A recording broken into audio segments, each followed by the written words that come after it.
Saying something's wrong. Hang on. Nope, it says I'm live. Never mind. Hi, are we live? Can you see me in there? I'm looking. Let me look. I'm looking. If we are not, I'm going to have to share it in there. Looks like it's not going live in the right group. Hang on. Hold on. I do not see you. Okay, let me go find it. Hang on. I need to share this group. Hello, everyone. Come on in. Say hello when you get here. I am going to share it. I'm going to share it in the group. Hang on. Share to a group. Here we go. Okay, see if you can see the share that I just did. We're having a little technical difficulty. It is not coming on live in the Acrylic 101 group, so I'm trying to share it in there. Technical difficulty. It is not.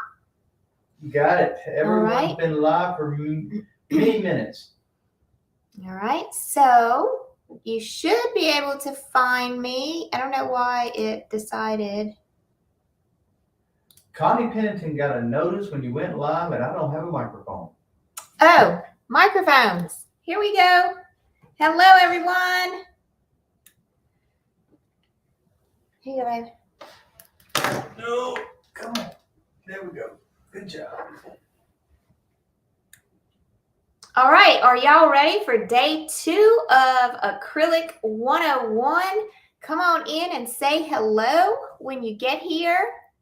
We are so excited that you are here. Now, I want to remind you that today is all about paints and paintbrushes, and we're actually going to use them today. Yay. We're actually going to use them today. So come on in, say hello when you get here. Let us know if you are coming back for some more fun after day 1. Hello, Tracy LaCour King. Hello, Tracy. Hello, Rhoda and Andy and Cindy and Dawn and Marianne. And Elizabeth. And tell us where you're watching from. Cooking dinner. Jennifer, at least you have dinner. Yeah. We don't have dinner. We were just talking about that. Let's don't talk about that. Yeah. It'd probably be a tuna fish night. Or an Outlaws barbecue night. So we shall see. So today is all about paints and paintbrushes, and I'm going to go ahead and get started because at 6 o'clock sharp, which is exactly 1 hour from right now, we are going to be live in my painting membership, and we are going to be starting on a new painting that we're painting in there. So I am going to have to make sure that I cover everything in 59 minutes now? Is that what it is? Or no, 57 minutes. 57 so minutes. When do you want to quit, Mom? Like I guess 5 minutes before 6. So Yeah. I have enough time to switch lives. That should be the time. Okay.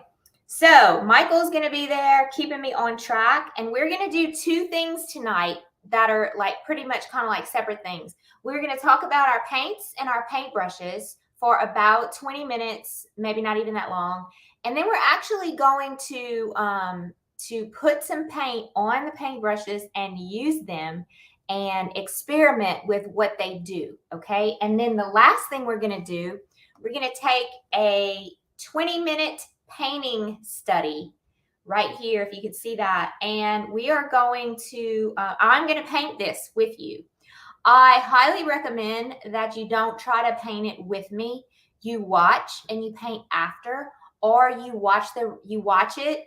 You just grab everything you can from it, and then when you can, you go back and you replay it, and you can stop and start it, because it's going to be too hard to keep up with me. If I paint this in 20 to 25 minutes, it's going to be very difficult for you to keep up. Jim, we have a great question right out of the box. What's that? first of all, Dolores says, hello, Jen and Michael. She's watching from Arnoldville, Louisiana. Hey, Miss Dolores. And someone just posted, does it matter if I'm left-handed based upon what you're teaching? Nope, not at all. Not at all. It does not matter if you're right or left-handed in any of this. That's a great question, though. It really is. Yeah. Okay, because paintbrushes are paintbrushes. They're not right-hand paintbrushes. They're not left-hand paintbrushes. And canvas that we're working on is, it doesn't matter if it's right or left. Now, I will tell you this. Most of the time when I teach a painting, I do, every once in a while, I talk about start on the left so that if you're right-handed, your hand is not in the wet paint on the right. So you may want to start on the right if you're left-handed and you're working on something and you put your hand down.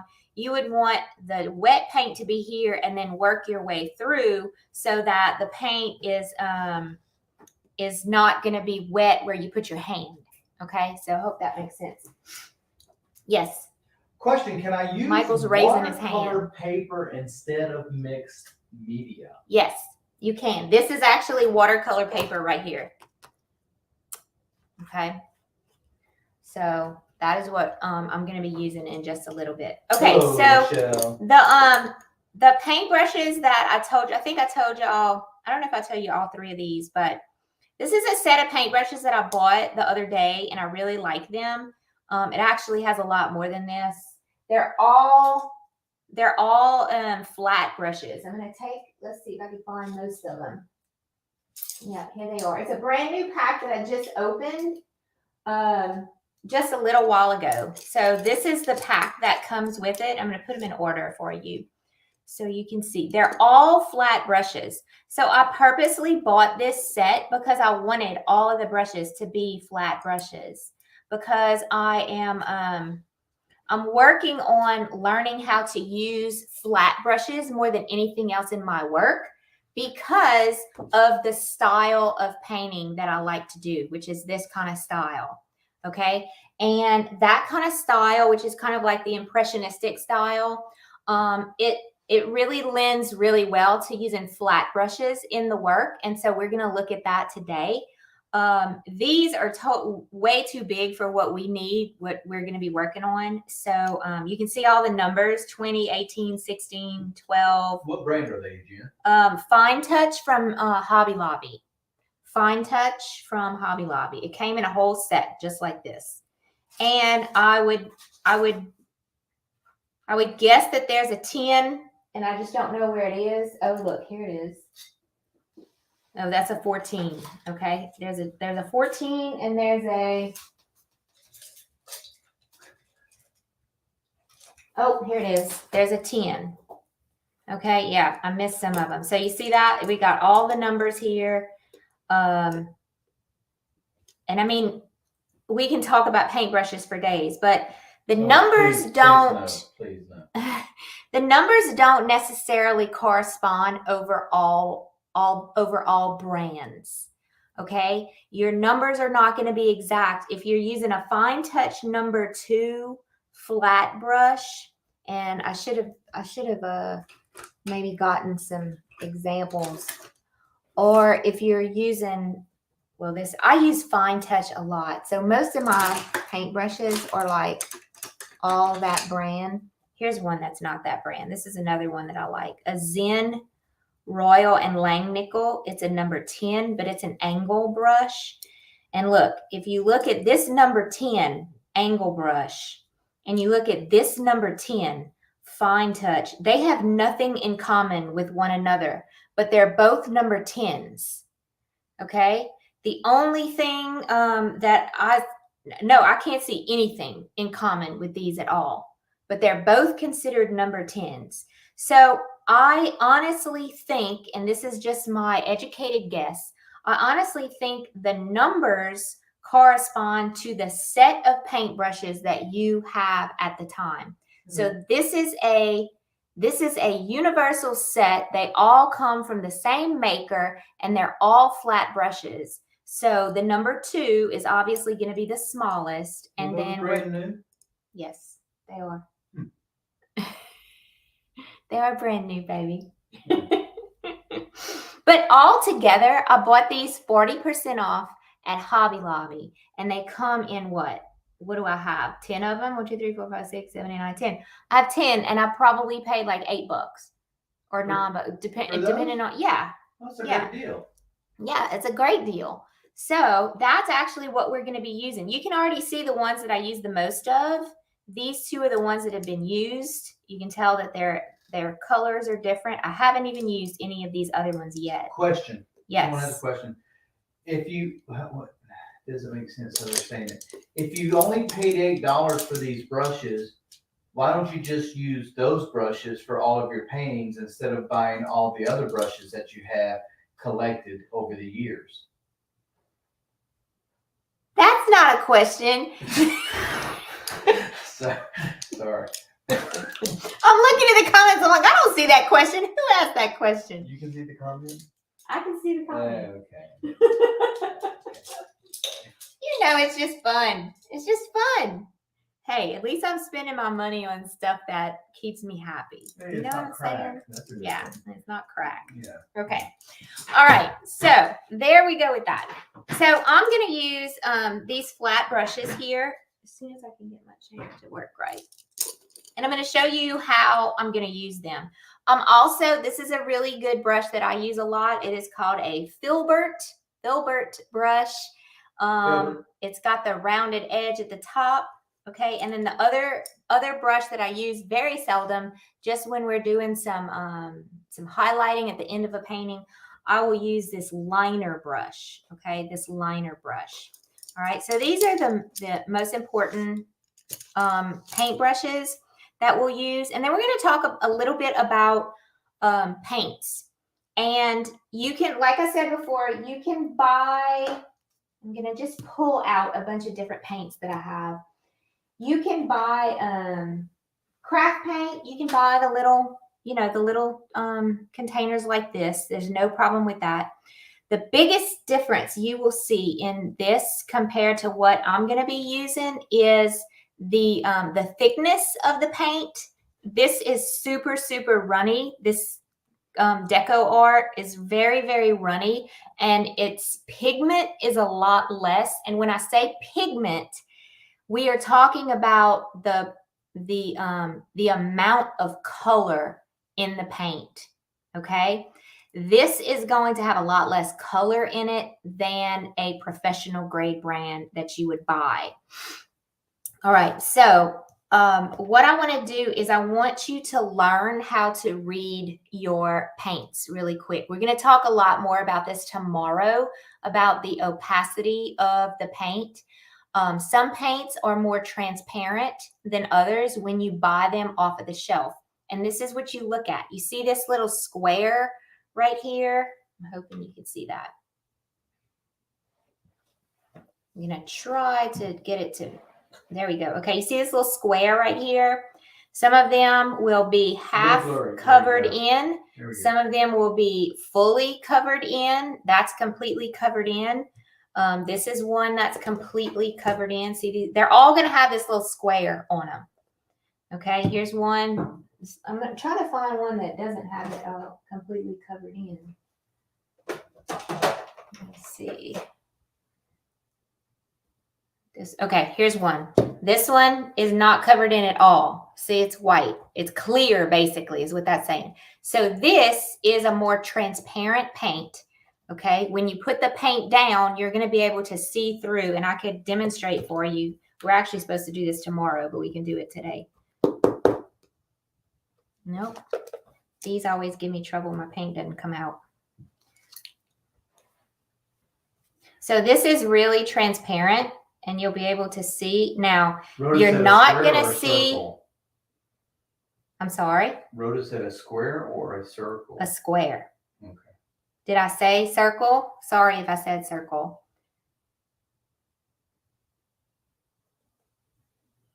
Trying to get, okay, there you go.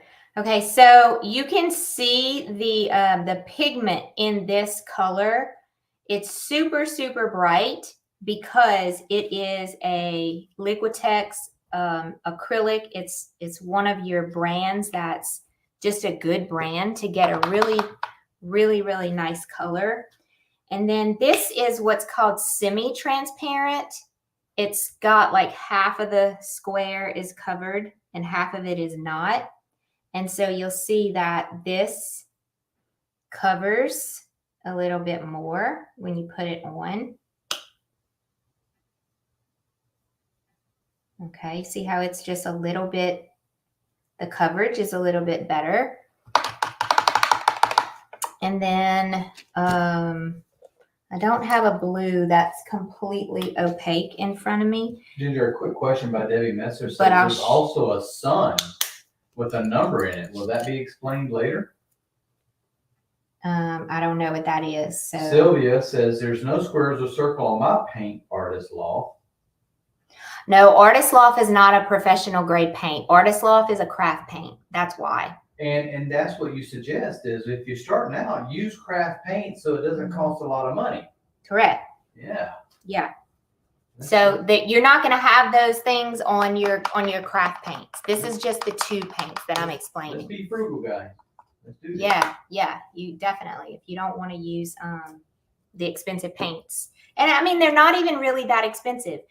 You buy one of those little bottles for what, 89 cents or something, the little craft paints. I pay, or I mean, if you buy the two paints, I'm going to pay, this is $5.99 at Hobby Lobby. You'll never find Liquitex on sale, but this thing will last me for over a year. Oh, that's a great okay deal. Because you do not have to use much paint at all. I mean, and I paint a lot and it'll last me for a really long time. So yeah, that's just a couple of things I wanted to say about paint. So if you like to paint where your paint covers a lot and you can paint layer over layer and you're not going to see the other color on top of one, they're going to hide each other, then you want to buy the opaque. You want to buy the ones with the square that's completely black. Okay. If you get more advanced, this is where the more advanced level comes in, and we're going to talk about it, but I don't expect you to be there if you're brand new to painting. The more transparent your paint is, the more you can experiment with different colors. And when you start layering some colors on top of others, you can get that effect where the color underneath is still going to show through, and you get like a really cool effect when you do that. Like maybe you have a green underneath and then you want to put some type of a yellowy orange on top. The green's still going to show through, and it's going to make this color that's just different than anything that you can buy in a tube. Jen, okay. Another question. Light fastness? What is that? I don't know. Okay, I don't know someone what that said is. that. I thought you had said that. No, I don't know what that is. Oh, okay. I'm not that light fastness. Yeah, I don't know what that is. Okay. Well, I see that on there, I but know who knows what that is. I can look it up and then we can talk about it tomorrow because light fastness is simply how the pigment of the art materials you are using interact with the light itself. And it's a measurement of pigment's ability to resist fading or discoloration under normal circumstances. Well, there you go. And this can be any type of sunlight or ultraviolet light. So there you go. I tried to say it like I knew it. That's what it is. That's probably why I don't know anything about it, because that doesn't make any sense to me. I've never even looked that up. Okay, we should probably paint. Let's paint. Okay, so my flat brushes. The reason why I like to use flat brushes is because I'm going to show you, if you take a flat brush, and yes, I'm dipping my paintbrush in the water as I'm talking to y'all because I want to be able to show you. Let me get, nope, that's not the one. Let me get this screen right here. I want to be able to show you what you can do. Now, when you take your paintbrush and you put paint on it, I always kind of pull my paint. You can see how I'm pulling my paint there. And I'm going to try to let me get a little bit of maybe some green right here. And you need very, very, very little when you put your paint on your palette. I like to pull my paint. I grab some paint from the side and I pull it. and I turn my paintbrush over from one side to the next. Okay, and then I can mix my colors together if I want to mix my green and my blue together. Now this pigment, you can tell this pigment is really, really strong. How do I know that pigment is strong? Because it is giving me a really dark green and a blue. Okay, it's really, really dark colors and it's beautiful. It's just a very, very vibrant color. See that? Okay, what can you do with a flat brush? Y'all, I could paint a whole painting with just a flat brush. Okay, you can make long, skinny, long, fat. Yeah, you can make skinny strokes like this. Let me get some more paint on my paintbrush. You can make skinny strokes. You can make little dots on the end of it. You can make fat strokes like this. You can even push down on the side and make like a little, almost like a teardrop. I'm so sorry. That is our dog who is looking out the window at someone walking by. Got a question. So you have a lot of different ways. See, like that? Like that's really fun to make little strokes like that. So just take your paintbrush. This is your homework tonight. Take your paintbrush, your flat paintbrush, or you can do it now while we're live. It's totally up to you whether you want to do it now or not. I'm mixing red and blue together to try to make like a little purple color coming out. See that? Mama's painting. Andy Cormier had a great comment. What's that?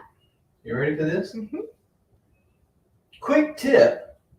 If you get cheap craft paints, get a high quality white. So when you mix it, it helps the opacity of the paint. And that is a good thing, right? Yeah. Right? I All like right. it. So you see how pretty you can really use this paintbrush in a lot of different ways. And you can even take the paintbrush and if you twist it, you can make a little point at the end. So it just does a lot. It does a lot for you. You can make circles if you have a pretty steady hand.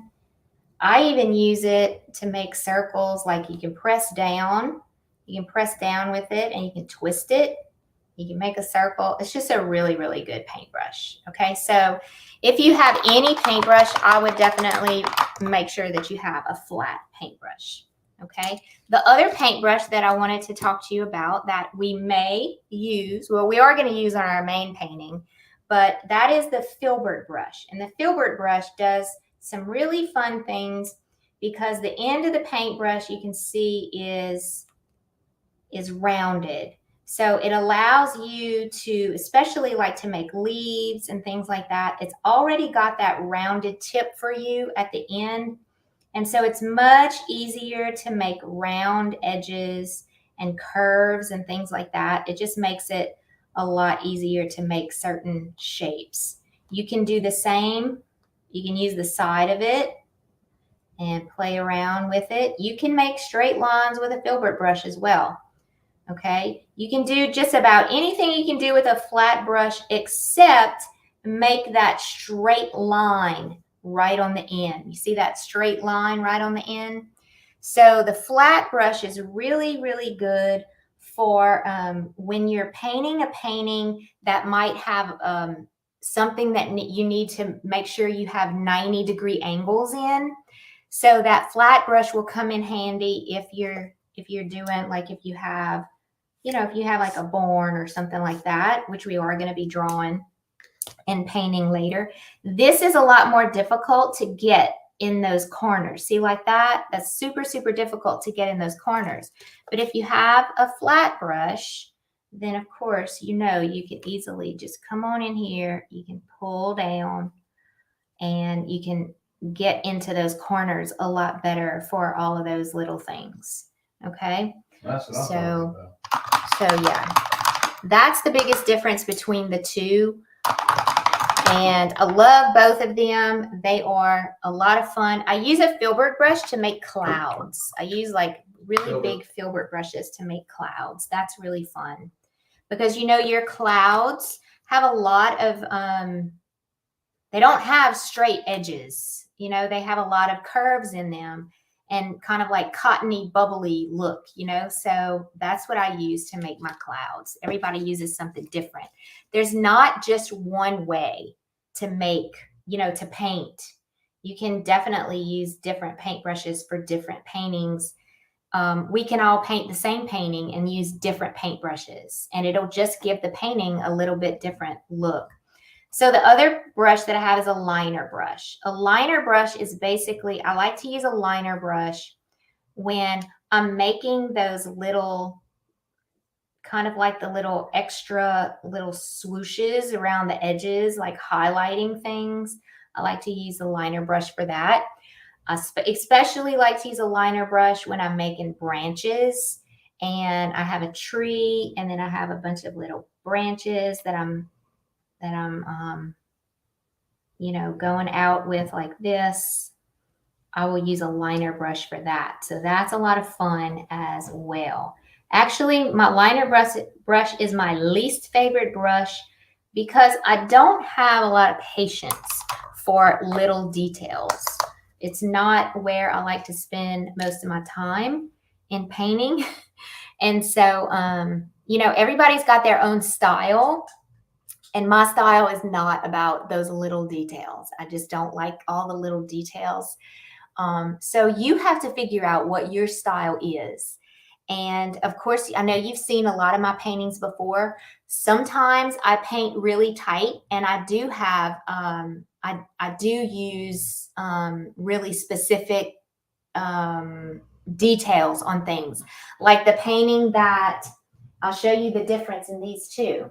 I painted both of these about a week and a half apart from one another. And I'll show you this one. You can see that that one's a little bit tighter. And by tighter, it's more detailed. And then I painted this one. And you see how much less detail is in it? I painted this one first. And I like this one better. This is more the style I like.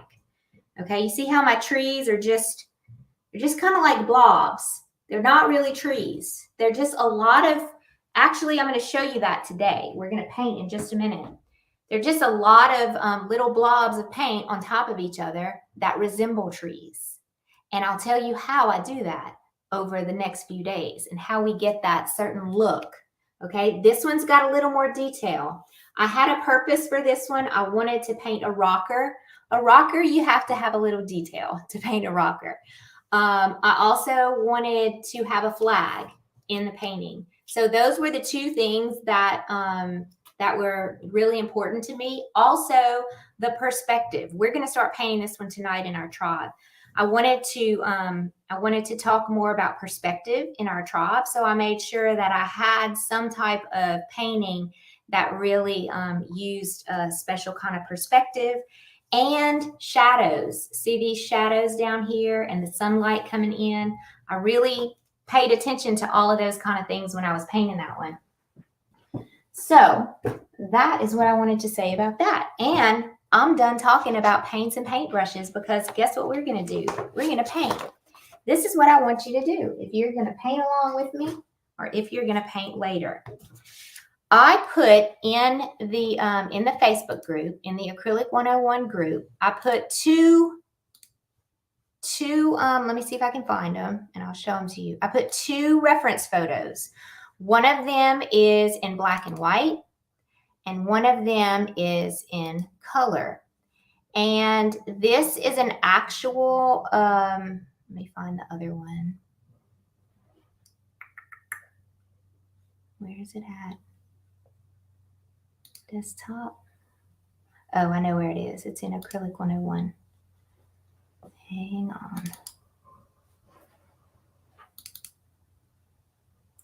There's the black and white one. Okay, here's definitely, the Margaret, one. catch the replay. Definitely, and I'm sorry that we're so far behind on some of this. What? I mean, then people are just getting on and catching on. I wish they would. That is an awesome paint. It looks like it's right Okay. outside your window. So this is a photo that I took when we were living in Montana. This is actually at Yellowstone National Park. And although this is taken at Yellowstone National Park, all of Montana looks like this, okay? Or at least the western side of Montana where we lived. We had this like almost in our backyard, so it looked like this all the time. So this is a photo that I took that I want us to paint today.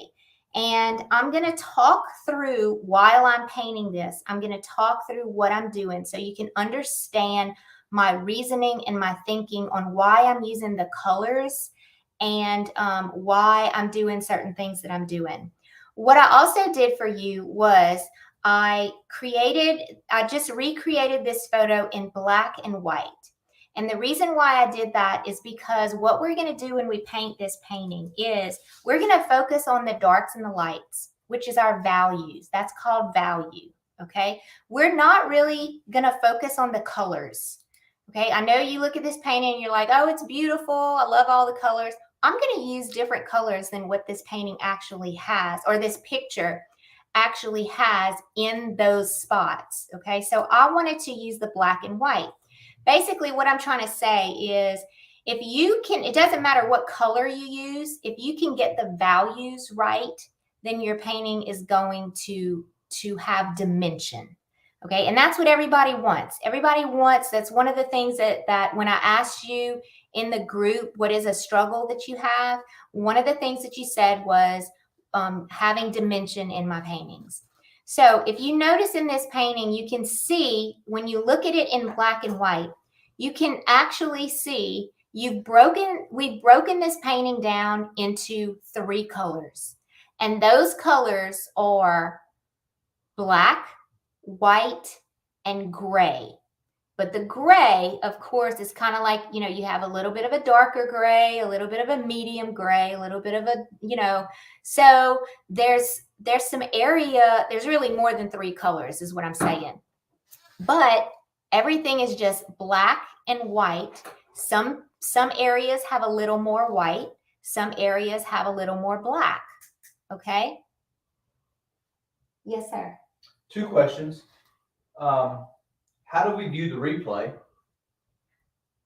Number 1.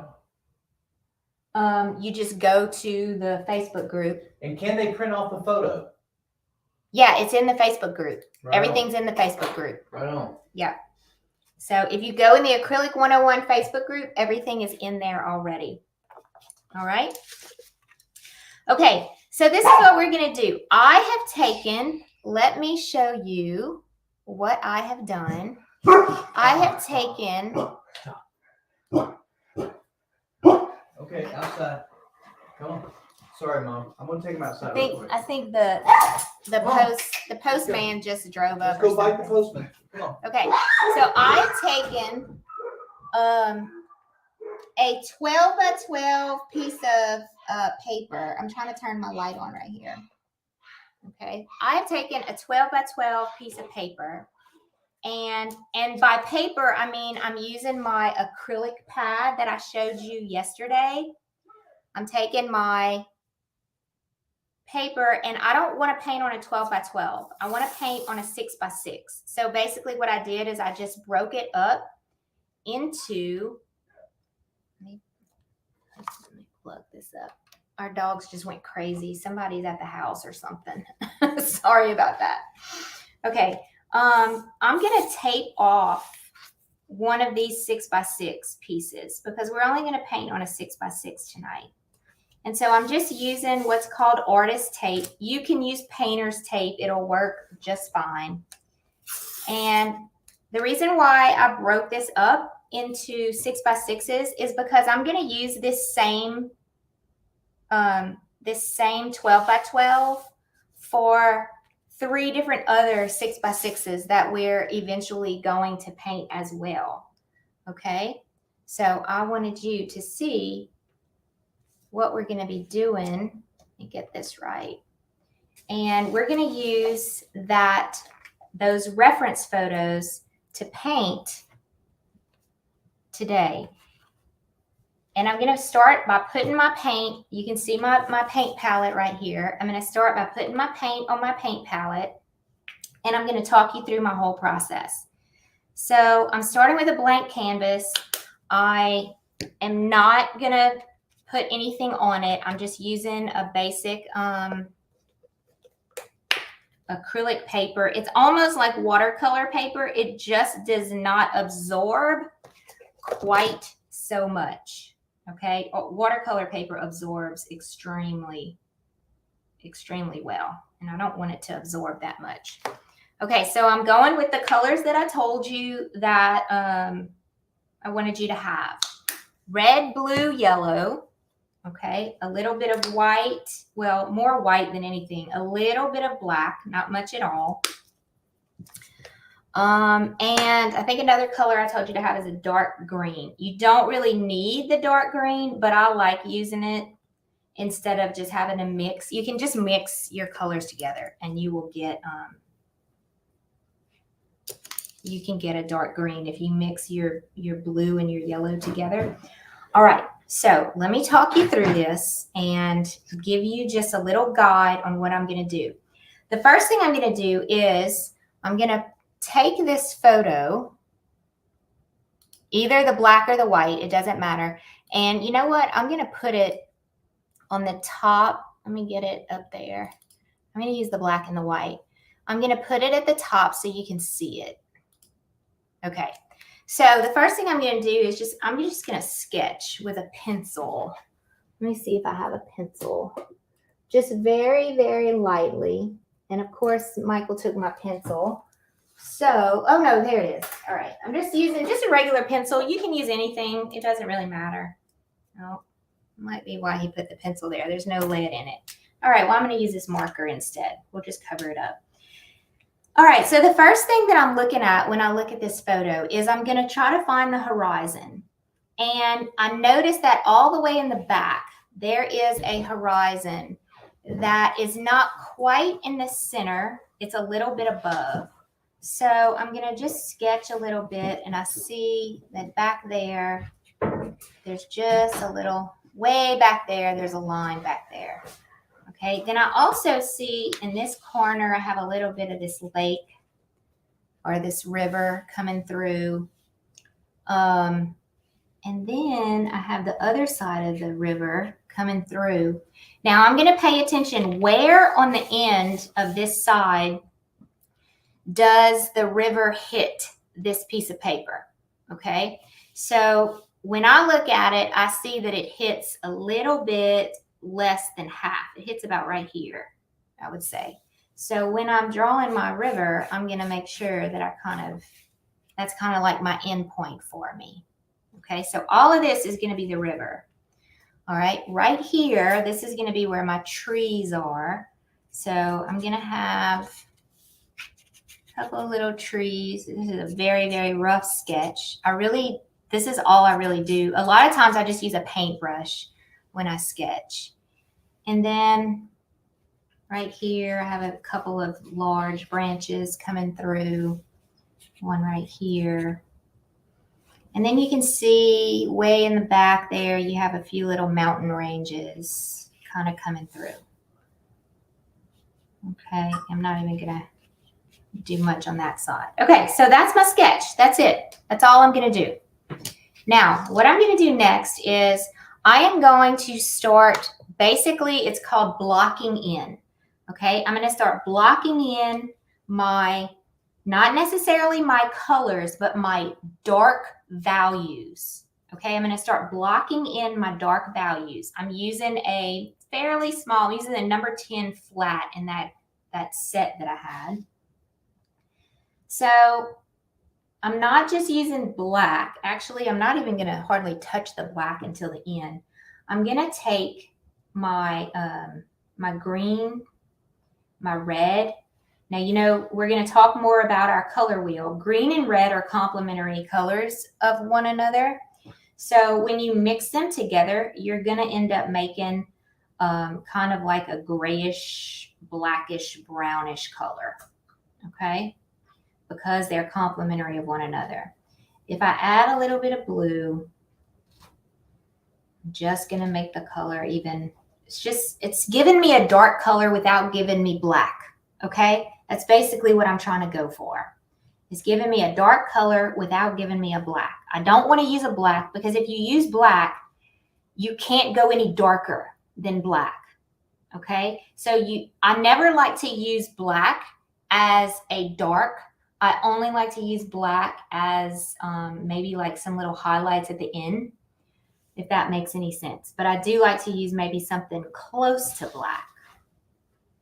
All right, so what I'm doing is I'm looking at my photo and I'm just blocking in. I'm not even really painting a tree.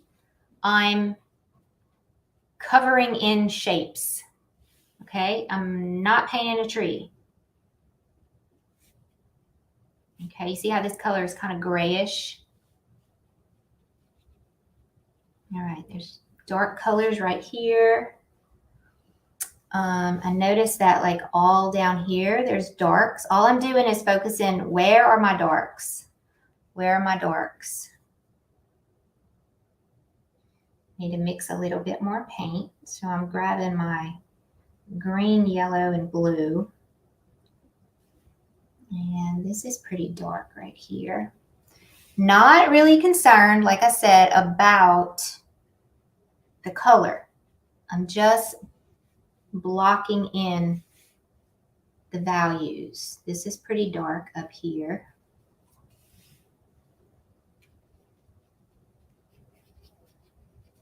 Okay, so I'm kind of happy with where I am in my dark, like the darkest of darkest values. Oh, this looks pretty dark as well, right here.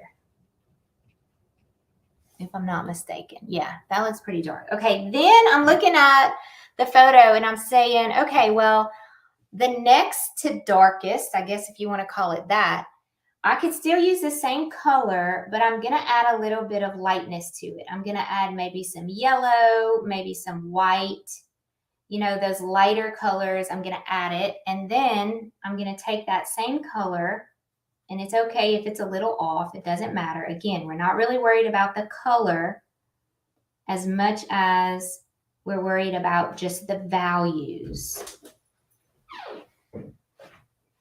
Everything okay? Yeah, sorry, Okay. thank you. Is that okay? Mm-hmm. Okay, thank you. I didn't know where you went. Okay, so this area right here is going to be just a little bit lighter. You'll see kind of like there's like a little shadow right there. It's going to be a little bit lighter right there, but it's still dark. And then also some of my mountains back here. Are you open for a question? Yeah. Is it easier or advised to start with dark values as opposed to light values? No preference. It's totally up to you. I like to start with dark values because I like the look of the negative painting style. And I'll explain that to you as we get to it. So every person's going to be different depending on what artist you learn from. Some are going to do it the other way around. So, or maybe some won't even do it at all. You know, not every painter follows these steps. Okay, but it really, really does help to block things in like this.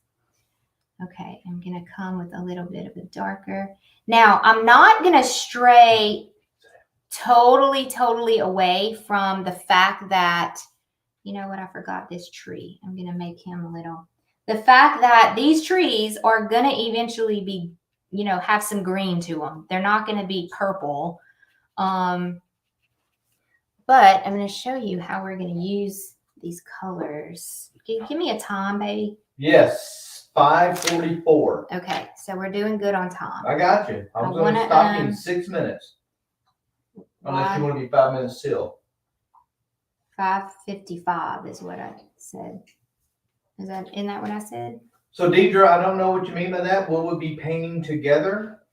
So we're painting right now, or you watch the replay and paint later? I highly recommend you watch and you paint later.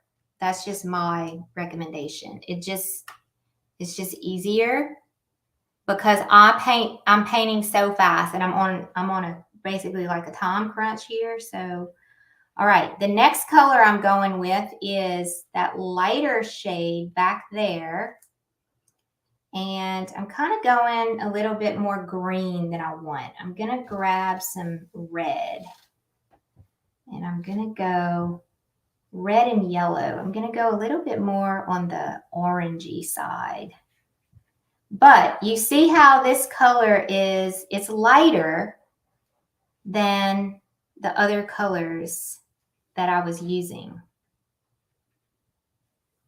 Okay, you see how the colors are basically getting lighter and lighter as we go. Now, it doesn't mean that I'm not going to go back to the darks later, because everything that we're doing here, you have to work in layers. You can't not work in layers. You have to work in layers. So this right here is a lot lighter. Okay. And hang on, I need to pull up my...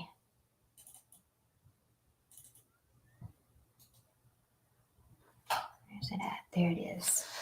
All right.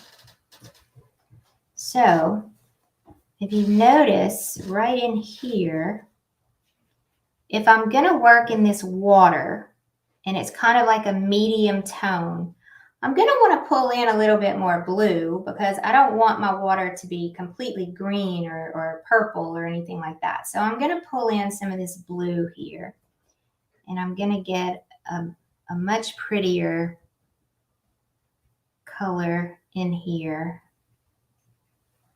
that looks more like water, you know? And then if you notice in the actual painting or in the actual photo that I gave you, I'm going to clean my paintbrush off. If you notice in the actual photo, we're going to hit some, let me bring this down a little bit. We're going to hit some areas where there's like a reflection in the water. And basically, we're not really worried about the fact that it's a reflection as much as we're going to just look at the shapes and the values. Okay, we're just looking at the shapes and the values. I'm bringing this tree down more because I realize he comes down a lot further than I thought. Well, I was looking at such a small photo at first, and I was like, wait a minute, I can't see this photo. Okay, so I'm going back in with a little bit of those dark colors. Okay. And then I'm going to clean my paintbrush off again. And I'm going to start bringing in a little bit more of the lighter colors. I'm going to grab some of this yellow. And I'm going to grab a little bit of this red. And I want you to just see what this yellow and red does. It makes a beautiful, it's one of my favorite colors to paint with. Makes a beautiful orange.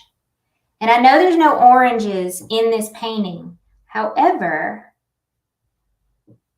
some of these lights back here would benefit from having a beautiful little orange tone back here. So I'm going to make these just a little bit lighter. And you'll notice that right along the water's edge, I'm just using lighter colors. Like I said, it doesn't matter what color it is. I'm just using lighter colors. I'm pulling in some blue. And that's a little bit too dark. So I want to add some white, and I want to make it a little bit lighter.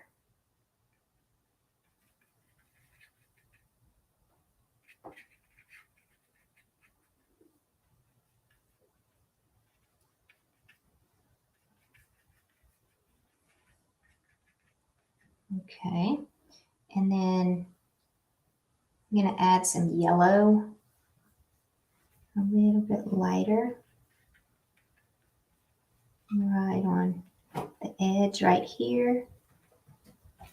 It's not the same exact color as the rocks, but it's still giving you the effect of there is some lightness right in here that's really, really light.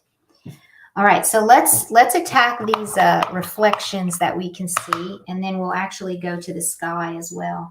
I'm going to use this blue, which is an ultramarine blue, and I'm going to dabble in this white here. And I'm going to bring in just a little bit of the green because I want to kind of make like an aqua. Just a little teeny bit of an aqua. So I'm trying to grab a little teeny bit of that green in there.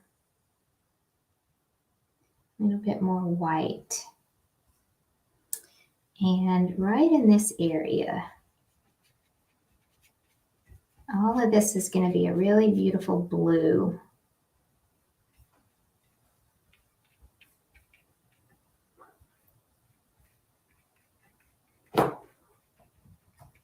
And you can cover all of this to be blue if you want. And then I'll show you what we're going to do with it. Some of it's going to overlap. You want to start working in layers.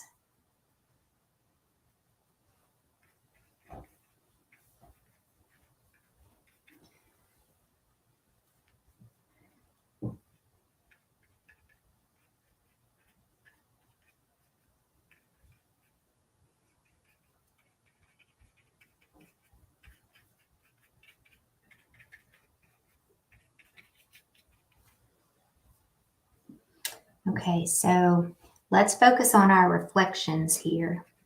We want our reflections to be here. I'm going to use, all I'm really doing is I'm looking at the shape of this, and the values are darker than the values on each side, okay? So I want to make sure that that's not quite dark enough. I want to go a little bit darker. So I'm trying to make kind of like a darker aqua blue. I'm pulling in some blue and some green. And I'm just trying to go a little bit darker for that tree. And then you can't see this one as much because the values are lighter. You can see in the photo that these values here are darker than these. So when I go to make the reflection of this one here, I'm going to go even lighter because I don't see the reflection as much. So I'm going to use a lighter tone to just make that reflection.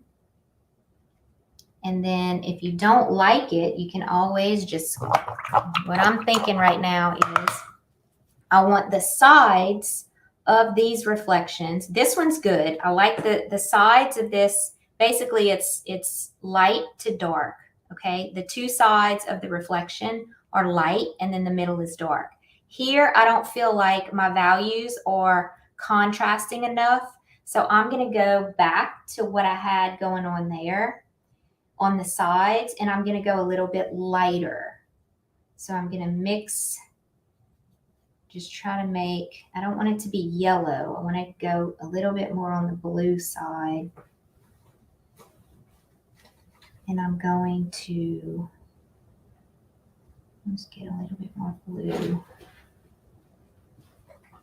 Just on the sides here. I want it to be a little bit lighter.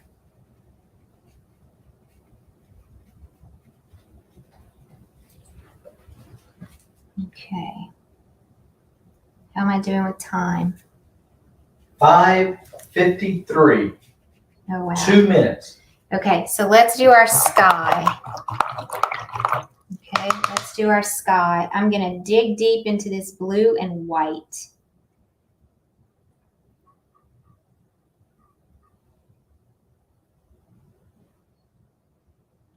And I'm going to make a bunch of it because I have a lot of sky to cover. So I'm going to come in here.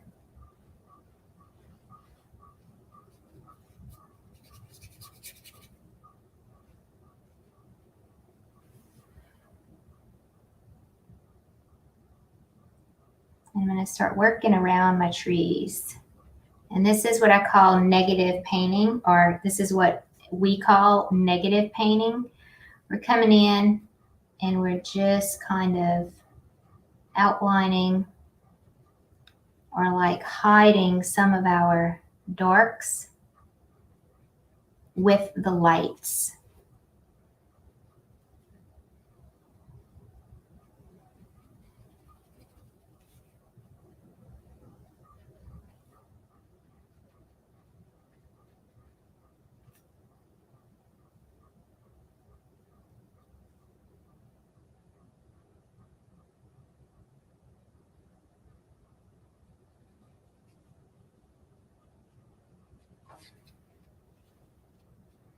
Makes me want to go there.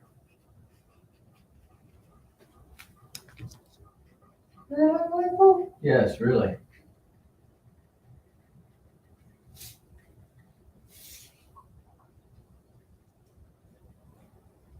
I love the different shades of blue.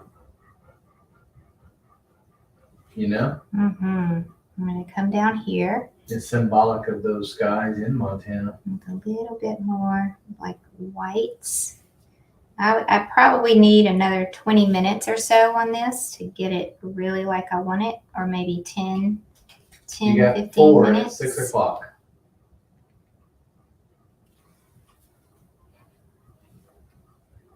That's right, Cindy. Go, but not stay. What? Cindy said go, but not stay, right? Go where? I'm sorry, I'm not following y'all. I know, you just do that. Tribe Sisters, we're going to end this in just a few seconds, and then we're going to start a new live. And so Tribe Sisters, you will have access to that and be looking for that notification, and we will go live and paint a brand new painting from start to finish. As far as the rest of you guys, thank you for joining us tonight. We are going to want you to show up tomorrow. So what I'm going to do is I'm going to take you a little bit further in this tomorrow so we can study this even more. And we're going to do a few practice paintings like this as we go on. Okay, so you see I didn't even get to finish yet. So I will finish this tomorrow and we'll talk more about it. But this is the beginning of the painting. And you can see the values in it and the darks and the lights. And it just needs a little bit more work. But I'm going to have to give y'all a farewell tonight. It's really coming along good. It just needs a little bit more time. Okay, you can see all of the values in there, and that's the most important thing. So if you try this tonight, which is your homework, if you try this tonight, focus on the values, focus on the lights and the darks. Don't focus on the colors as much as the values. Stick to your basic colors, your blue, your yellow, your red, okay? And of course, your white and your black. And if you're like me, I like to have my own green. I don't like to mix my blue and yellow for some reason. I just think it's kind of weird that, I don't know, I like my own green because I like green. It's one of my favorites. So, By the way, my eyes are green. So yeah, we're going to finish this tomorrow and we're going to talk about this color study here again tomorrow, because tomorrow is all about color study and opacity and all that stuff. So this is just the beginning of learning how to block in your paintings with the dark and the light values. Okay, guys, thank y'all all for being here. God bless. We love you guys. God bless. We have prizes to give away, but I have to go because I have to be there for my Tribe Sisters. So we will see y'all tomorrow night at 5 o'clock. Have a great evening. Bye-bye. Bye-bye.